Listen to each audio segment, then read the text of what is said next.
initially thought that I can't call it Linux publicly because it's just too egotistical. And that was before I had a big ego. The initial goal was my very personal goal to be able to run a similar environment on my computer that I had grown used to at the university computers. ازاي من مجرد هواية عند شخص فنلندي يتحول لأقوى نظام تشغيل بيشغل 90% من سيرفرات العالم زي جوجل وفيسبوك وبقى من أهم الأوبريتنج سيستم اللي بنستخدمها في الوقت الحالي؟ في اواخر الستينات الكمبيوتر كان لسه في بداياته وما كانش بالمرونه بتاعه النهارده. كان في مشكله كبيره، هو ان كل كمبيوتر بيتصنع بيبقى ليه لغه خاصه بيه هو لوحده ما بيفهمش غيرها. يعني تخيل لو شركه اشترت جهاز جديد علشان تطور من نفسها كانت بتضطر تعيد كتابه كل برامجها من الصفر، لان ببساطه الكود القديم كان متفصل بالملي على مقاس المعالج بتاع الجهاز القديم وما بيشتغلش على اي حاجه تانية. لحد ما ظهر في سنه 1973 كين تومس ودينيس ريتشي، ودول كانوا اتنين شغالين تبع شركه AT&T. بداوا يطوروا نظام وسموه يونكس اللي كان طفره ساعتها. ما بقتش محتاج تبني النظام من الصفر، لانك ببساطه معاك نظام متكامل قادر يشتغل على اي جهاز متوفر عليه بس لغه السي. طبعا نظام متكامل يعني عنده الشيل، الجزء اللي بيسمح للمستخدم انه يكتب الاوامر، وكمان الكيرنل الخاص بيه، وده حلقه الوصل بين السوفت وير والهاردوير. وبالمناسبه اول نظام ساعتها كان بيستخدم التري ستراكشر، نظام الفولدرات والملفات اللي لحد دلوقتي كل الاوبريتنج سيستم بقى بتستخدمه. In the late 1960s, Dennis Ritchie and I realized that the then current operating systems were much too complex.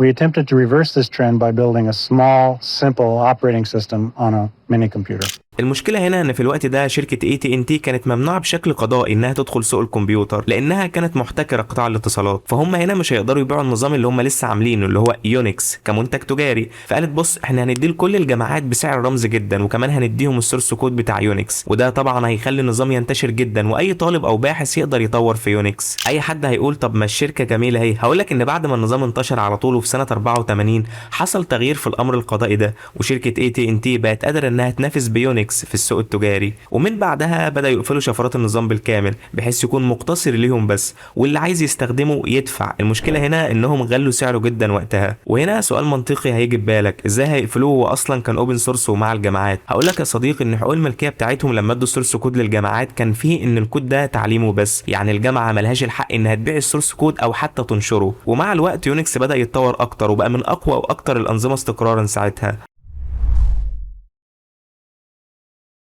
وبعد الاحتكار الكبير اللي حصل ده وان يونكس ما بقاش متاح لاي حد، ظهر شخص جديد معانا وهو ريتشارد ستولمان. كان ساعتها مبرمج في MIT، فكر في انه يعمل نظام متكامل مفتوح المصدر لاي حد واي حد يقدر يعدل عليه، وبالفعل بدا يطور نظام وسماه جينو، اختصار لجينوز نوت يونكس، وعمل الكومبايلر الخاص بالنظام وده اللي بيترجم الاوامر بتاعتك للغه الماشين اللي هي الزيروز والونز، وكمان عمل الشيل اللي بياخد من اليوزر الاوامر وحط المكتبات الاساسيه للنظام. بس بعد محاولات كتيره فشل انه يعمل اهم حاجه وهو حلقه الوصل بين السوفت وير والهاردوير وهو الكيرنل.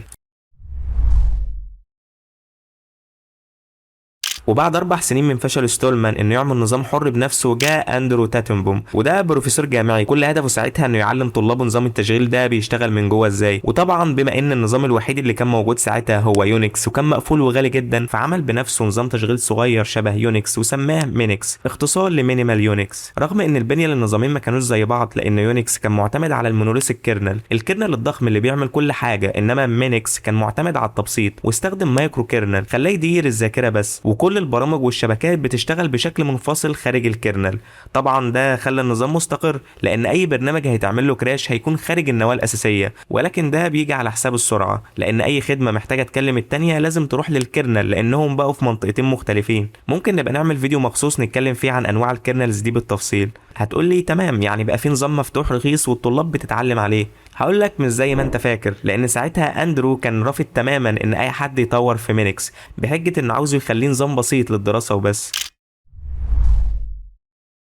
هنا بقى يظهر بطل قصتنا الحقيقي، شاب فنلندي عنده 21 سنه وطالب في جامعه هلسنكي اسمه لينوس تروفلز. لينوس كان بيستخدم نظام مينكس اللي اتكلمنا عنه، بس كان متضايق جدا من القيود اللي حاططها اندرو ومنعه لاي حد انه يطور فيه. ده غير ان لينوس كان عاوز يستخدم كامل قوه جهازه الجديد وقتها اللي كان بمعالج انتل 386.